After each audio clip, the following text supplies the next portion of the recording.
This week, TeeJay from Master Sword Music comes by to chop it up.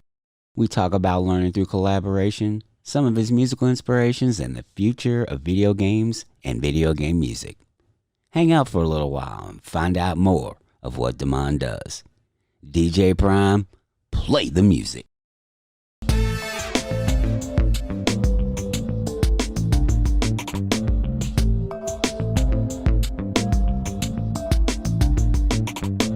Welcome to Damon Does, your nerd space safe place. I am Damon, father of two, husband of one, and leader of this here Demodcast.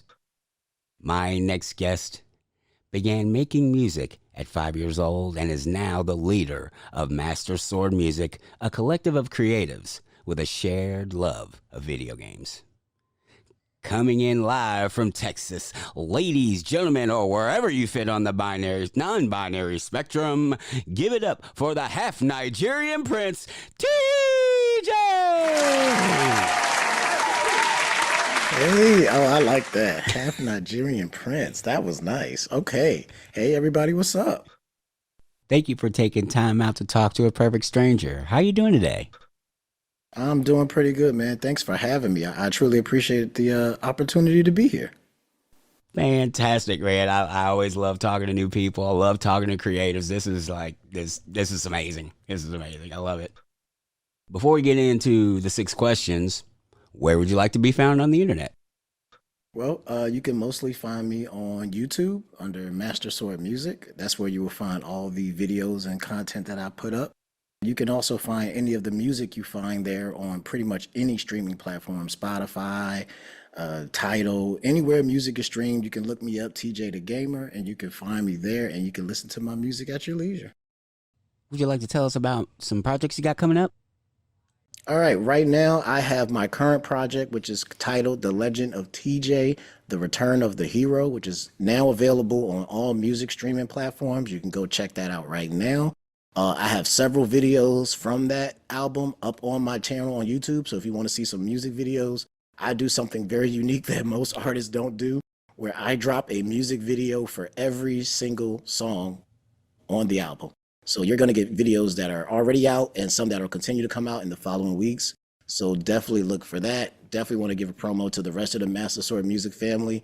Like I said, my boy Action Jack is dropping a project in October, Thousand Stars dropping in November, and then my big project this year is dropping in December, where me, Action Jack, and another artist I work with called The Sound of the Rain are doing a 3-way collaboration album called The Three Kings. And I'm really excited because I got to work with 2 artists that I really, really enjoy listening to and who have pushed me to my limits when it comes to my rapping ability. So this is, if you like rapping and you like bars, Three Kings is going to be something really, really special.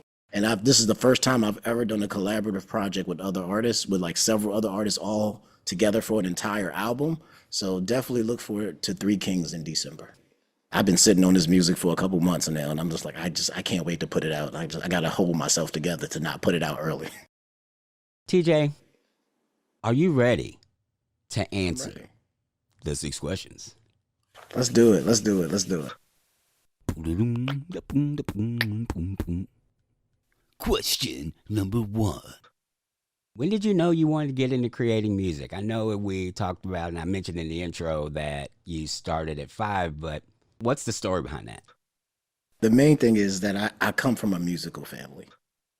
Everybody in my family played an instrument, sang, did something musically inclined. And I also grew up in the church. So in the church, I was part of the choir. I was the drummer for many years. And I just always grew up around music. So I just always had it. It was kind of in my blood to have, to do music.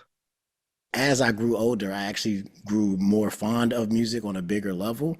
And funny thing is, I actually started writing poetry was the big thing. I started writing poems in school and I would just, write down these quick little things. And one day somebody's like, why don't you, take these poems and put them to music? Cause you're already musically inclined. So why don't you take these words and put a beat behind it and you'd probably be pretty good at that. And I was like, you know what? That's not a bad idea. So I started writing music and putting these little songs together. Even at 5 years old, I was writing these songs and even the stuff I was writing about back then, I'm like, what in the world was I doing? But I just really enjoyed it. Like I've always enjoyed writing, and then just my love of music is, like I said, natural born. So it's just it made sense to put the two things together and just, get into making my own music. So, what got you into creating video game music? Also, one of my loves is video games. I have been a gamer a long, long time. I'm about to age myself, but back in the NES days, I was, yeah, oh yeah, I was a big NES. I'm a big Nintendo guy, which most, I'm a big Nintendo fan, so I'm always on a Nintendo at some point. And I've just always been into gaming, and I've always enjoyed the music in video games. So it was just like, and this, once again, the love of music, the love of video games, putting those two things together. It was actually just a whim of mine. I was taking some, actually, we was doing this earlier, but the Mario theme. And I just like, what if I like put my own little like, because I'm a big fan of like R&B and hip hop from like the 90s. Like I'm a 90s baby. So all that hip hop and R&B from that time period.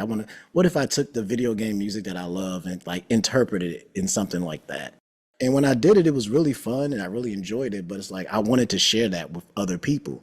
And I was like, what is a way that I can do that? And then I kind of stumbled upon YouTube. I was like, oh, okay, what if I start uploading this stuff to YouTube? And it started with me just doing these remixes of video games and just putting that out there.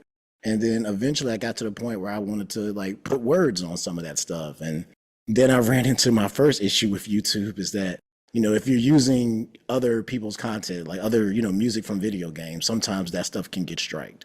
So I was like, you know what if I made my own original music, but then just use video game themes and references in what I'm saying to still get that same point across that I'm a music guy who loves games. And that's how I started making my own original music as well. So now my channel is kind of a little bit of both, where every other week I drop a remix from a video game. And then the following week, I'll drop an original song that I made using video game themes and references in my music. First, what is your favorite video game music? Like, where do you pull inspiration from? The inspiration from my video game music love and also the name of my channel was, of course, The Legend of Zelda. I'm a big Legend of Zelda fan. I've pretty much played every single game in the series, and the music in those games are just absolutely fantastic. Like, dun, dun, dun, dun, dun, dun, dun, like it's just it invokes that nostalgia of those old days. And I love The Legend of Zelda's music, and that was what really inspired me to like want to create music myself because I just really enjoy what video game music does. And I think a lot of people don't really appreciate how much work and effort goes into making these songs for video games because it's not really respected as like a music genre per se. And that's kind of what the point of my channel was, to like present the video game music in a different way so you can be like, oh man, like that's really like, because some of this music gets really complex and it's like you can really get an appreciation as a music lover of what they do in these video games. Most underrated video game music. Most underrated video music. I don't know if it's underrated or not, but I don't think it get the love it deserves. But I would say the Sonic the Hedgehog series. Sonic the Hedgehog has some of the best video game music of all time. And I don't think people talk about it enough. Like some of the stuff that came out of there was just absolutely bangers on top of bangers. And to this day, I still listen to a lot of that old stuff. And I've remixed several songs from the series over time. And I think it has some of the best stuff you've ever heard, man. Like I really enjoy Sonic the Hedgehog. Question number 2. What do you wish you had known when you started out? Ooh, this is a good one. I wish I would have known because when I first came into this, I really had no knowledge of any of this. I didn't know about video editing or thumbnails and all the stuff that goes into having a YouTube channel. I was just throwing stuff at the wall and seeing what sticks. I wish I would have known how much work actually really goes into what people do. And it really gave me a respect and honor for people who do this like on a big scale, who do this, for the on the biggest, highest levels, because it's a lot of work and I do everything myself. All the videos I edit myself, all the music is created by me, all the lyrics are written by me, the production, the mixing, the mastering, the promotion, like it's all done by me. So it made me really appreciate how much YouTubers really put in a lot of work because it's a lot. And Over time, of course, I've learned more about mixing and mastering and editing and audio and video editing. And over time, I've gotten better and better and better. But at the beginning, I had no clue what I was getting myself into. What was your aha moment where you're like, oh, this is a lot bigger than I first thought, or is more complicated, or whatever? When I first started, I actually didn't have a social media channel. I was just posting stuff on YouTube. Randomly, some people would find me here and there. And the aha moment is when I first opened my Twitter account. I opened my Twitter account for Master Sword Music and I started posting stuff there. And then people really started flocking to what I was doing. And then I was like, that's when I had I was like, wow, like now people have an expectation of what I'm doing because I didn't have a schedule or a set day or anything. I was just dropping stuff as I got it. And just, it may be, I might drop 2 videos this week and then I might not drop nothing for 2 or 3 weeks. And then people are like, hey, what's going on? Where you at? And I'm like, oh man, like now that people are actually watching, people have an expectation of you having consistent content. So then I had to like, okay, all right, I got to set a date and I got to have a time and I got to get a schedule and I got to pull all this stuff together. And then that's when I realized like, man, this is really a lot. It's really a lot, especially when you're doing it on your own. But as I've grown and, gone further with this thing, I've actually brought in other members who kind of help balance that load a little bit more. So now I don't have to do everything by myself. But in the beginning, it was strictly all me. And having that attention pointed at me and people like really having an expectation of me really made me be like, oh, okay, this is way bigger than what I thought. And this could be something bigger than what I ever thought it could be. Because I had no intent of reaching a certain goal or getting a certain amount of subscribers or I probably had like 10, 15 subscribers when I first started. And I was just like that was I'm like, hey, somebody's watching, I'm happy.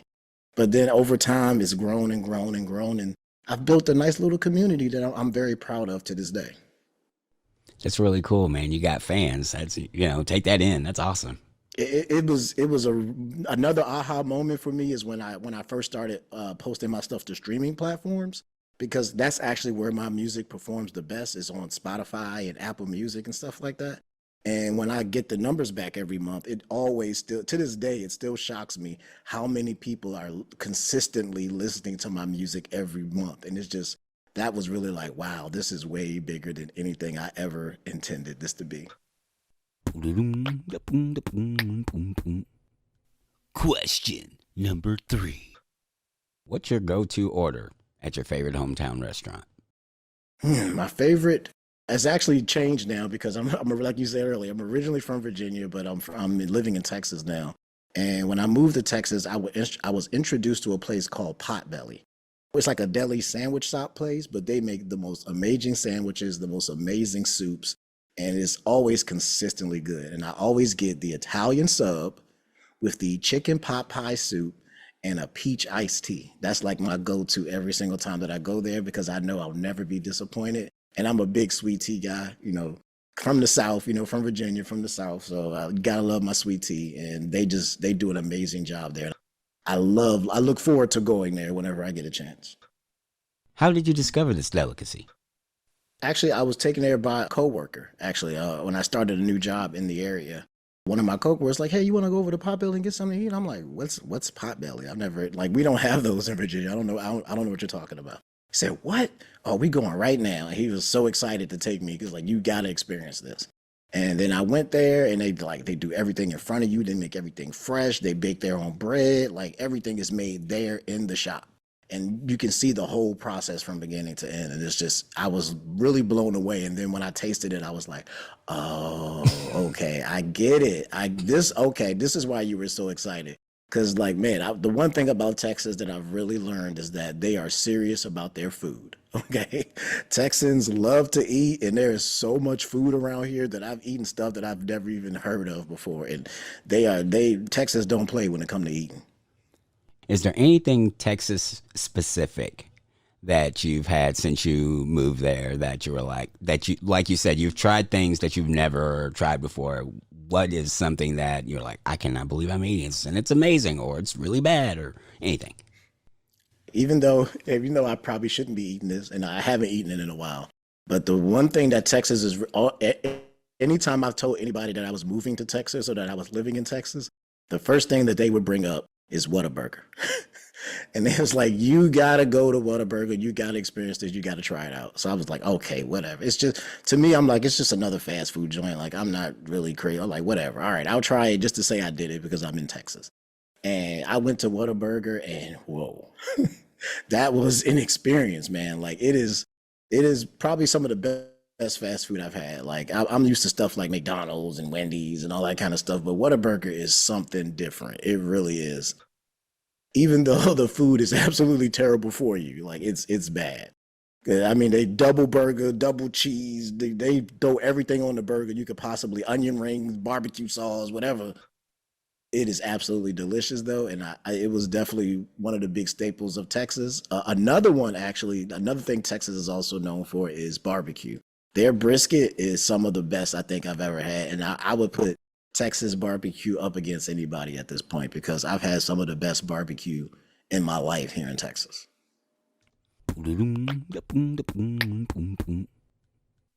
Question number 4. What are you curious about? The main thing that I think sparks my curiosity is how other people create. One of my favorite things to do is to collaborate with other artists and seeing what their process is, because everybody's musical creation process is different. It's always sparked my curiosity to see how other people create music and how people look at the way that I create music, because apparently the way that I do music is very, very unorthodox compared to what most people do. So everybody's always shocked when they find out how I do what I do. And I love seeing how other people create because that also inspires me. So even beyond music, I just love seeing the creative process in other people because it's always so different from what I do or from what I've seen other people do. That's always been a big curiosity of mine is how people create the things they create. Is music like other art forms where as you create with different artists of your genre, I guess, you kind of Bruce Lee it and like pick from each other and take from like borrow from each other. It's like, oh, I like the way you did that. Is there is that similar? 100%, 100%. And that's one of the main reasons I love working with other artists because I learn new things and I get to develop my skills in the process and pick a little bit of this and they get to pick a little from me. Like that's how I mostly found most of the artists that I work with on Master Sword Music. Like we work together on a like a separate project and then I'm like, man, this is really cool. I would love to like continue to work with you. And they love working with me because like I'm one of those guys like once I put my foot on the gas, I'm gone. Like I create, and I just throw stuff at the wall. And a lot of people really, really like that because they're like other creatives. They really like TJ's a good guy to work with because he's going to make you work. So like, yeah, I definitely have all the artists on Master Sword Music have guys I've worked with in the past who decided to join this collective. And we've all kind of worked with each other and developed each other and we've all grown together as a team. And even other artists outside of Master Sword Music, I love working with them as well because, like I said, that also helps inspire me. That also helps gives me new techniques and things that I've learned over the time. And it's made me a better artist, a better producer, a better writer. It's really like the core of what I enjoy doing is working with other people because that I think that's what makes Master Sword Music so much fun for me to continue to create is that I get to work with so many amazing people. Have you done anything live, like a Comic Con or anything like that yet?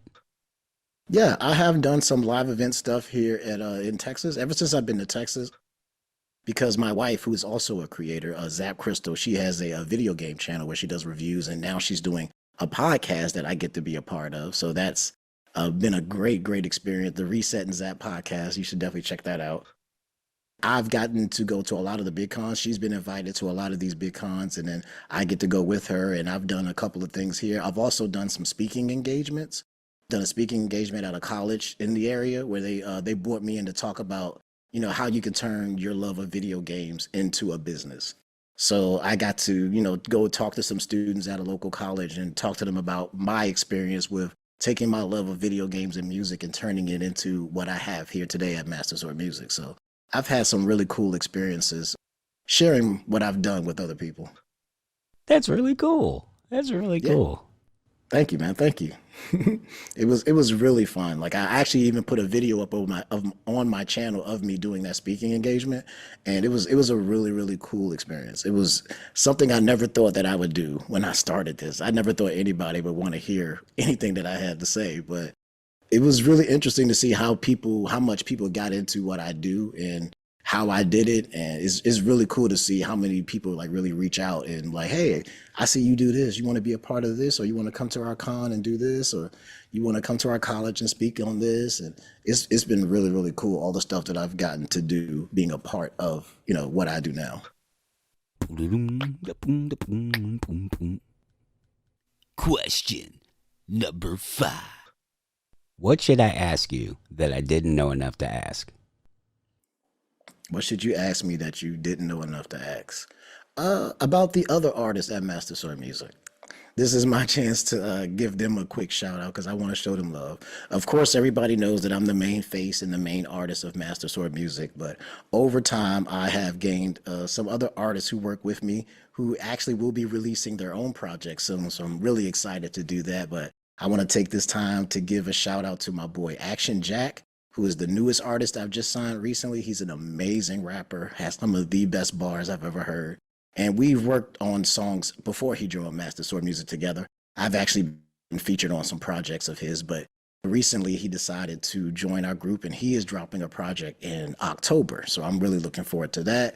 Shout out to my boy Thousand Star, who is one of the first Master Sword Music artists that I ever signed. He was a complete noob to making music, but after he saw what I did, he really wanted to be a part of something. And he's been with me since the very beginning, since we started almost 5 years ago now. Next year will actually be 5 years that we've been doing this. And he's been like my ride or die guy. He's dropping a project in November. And then I also have my boy VG Mobster, who's another artist that I've been working with for a long time, about 3 years now. He is a 90s guy, just like myself. And he's a big Wu-Tang guy, that 90s boom bap style rap. Like if you're into that 90s boom bap Wu-Tang type style, you will absolutely love his music because that is what he's all about. And then of course I can't end here without mentioning my beautiful wife, Miss Zap Crystal, who also is a part of the Master Sword Music family, who has released a project, and she's an amazing singer. She's actually made me a better singer because I do a little bit of singing and a little bit of rapping, but when it comes to singing, I leave that to her because she is absolutely amazing when it comes to that. And also my secret weapon, Mr. Katetsu Tokai. He's my new producer now. So now I'm not doing the production all by myself anymore. So I got my own producer now. He's been doing amazing work. He's helped me a lot with my current project that's currently out, which I guess we'll talk about at some point. I should have mentioned that, but I didn't. Uh, but he's produced a lot of the work on there, and he's going to be doing most of the production on my new project that's coming out in the future. So shout out to those guys. I love them. I couldn't do what I do without them. So I just wanted to take this opportunity to give them a shout out because that's my team. That's my team. Question number 6.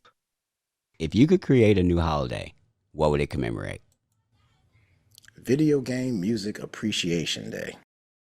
It would be a day all about appreciating the art form that I love, which is video game music. Like I said, it doesn't get the love and respect it deserves. Those are some of the best music composers on the planet, in my opinion. And they have made some of the most beautiful music that most people have never heard. And I would love a day where we can just really show appreciation and love to those guys and all the work that they do because they inspire people like me. They inspire gamers across the world. And I think they could inspire a lot more people if people really took the time to truly appreciate what video game music has done, is doing, and will continue to do. Considering the rise and the popularity of esports, do you think this is the new frontier in music? I think it's on the way. I think the landscape of music is changing a lot in real time. And we're seeing let me get on my box for a minute, but you're seeing the changing of the guard, in my opinion. Like music right now has become so commercialized that I feel like you can see it crumbling at the seams, where you get the same kind of music over and over again, the same kind of artists over and over again. And I think once this all comes to a head, what's really going to stand out are the people doing something different. which is why I do what I do. I'm like, I want to do something that's different and unique, but still is great music. Even if you're not a gamer, you can still appreciate the music quality and the type of music that I create. And I feel like it's going to become a bigger thing, especially in the esports field. It's going to be a big thing. I feel like gaming as a whole has reached an audience that never would have been before. But now that things are really starting to hit a global scale, I think that artists like myself who do more niche music, who do more specific types of stuff, are going to be the ones who stand out in the end. So I'm really looking forward to see how music evolves over time, because now that we have stuff like Spotify and stuff like that, like a lot of people want to downplay that in the music industry, saying that it destroyed music. But in my opinion, I think it's giving a voice to people who never had a voice. Like people like me can just get in their living room and just get on the mic and just pour their heart out in their music and just put it out there for other people to enjoy. And I just think that that is a beautiful thing, to be able to give music and give voice to people who normally would not have access to that kind of thing. So yeah, I'm definitely on that. What day would you celebrate Video Game Appreciation Day? I would want it to be sometime in the summer, because I want to be outside with this. I want to. I would. My ideal situation would be an outdoor festival, just like a nice music video game festival where we just enjoy video game music, video game artists, people like me who do that kind of like video game music mesh kind of stuff. I would love to have a whole day of a festival just showing appreciation and love for that kind of stuff, like live performances, you know what I'm saying? Having some of the composers come out to speak and just make it like a big outdoor festival slash con kind of thing. So sometime in the summer, let's go around July, something like that. Sometime in July. I want it to be nice and warm out so we can be outdoors, you know? Absolutely. Why create? Because it's how I express myself. That's the reason that I create. I create because that is my voice. And it's the best way that I know to put my opinions, my thoughts, my feelings out into the world. And I feel like that's something that all creatives share. Even that we have this ability to create something out of nothing, and we want other people to see it and enjoy it. And that's the reason why we do it. Like the true creatives of the world will understand that. And I do it for the love of it. Like I love music, I love video games, I love writing. And this is just a way for me to put all those things together and just share it with the world. And it's just something that I feel all creatives need. Like I feel like if you're a creative, you just have this burning desire inside to just put this stuff out, to have people see it and enjoy it. So like that is why I create, for the love of it, for the love of my fans, for the love of the listeners, for the love of the people who really enjoy what I do. You know, no matter how big or small the audience may be, I love sharing what I do with other people and getting their opinions on how I can improve myself and creating a product that people can enjoy. Like that is why I create. TeeJay, thank you very much. Thank you very much for coming by. Thank you, man. I truly appreciate this opportunity. It was a very good conversation. I really enjoyed this. You asked some really good questions. Like a lot of these questions are questions I've never been asked before. So it was really interesting to have to like dig deep and like find those answers, because those are some good questions, man. I really enjoy it. I've been enjoying your show. I've been watching quite a few episodes now, and I picked you up on my Apple podcast now. So I've been listening to it in my car, just trying to get a feel for how things go. And I've actually really been enjoying the show. So I really appreciate you bringing me on, man. I'm glad to be here. Thank you once again for joining us, whether it's your first time or this time for the 6 questions. If you like the show, tell the world. Please jump on your podcast app and leave a 5-star review and tell your friends. That's the best way to grow the show, and more can join the conversation. And until next time, see it, hear it, speak it,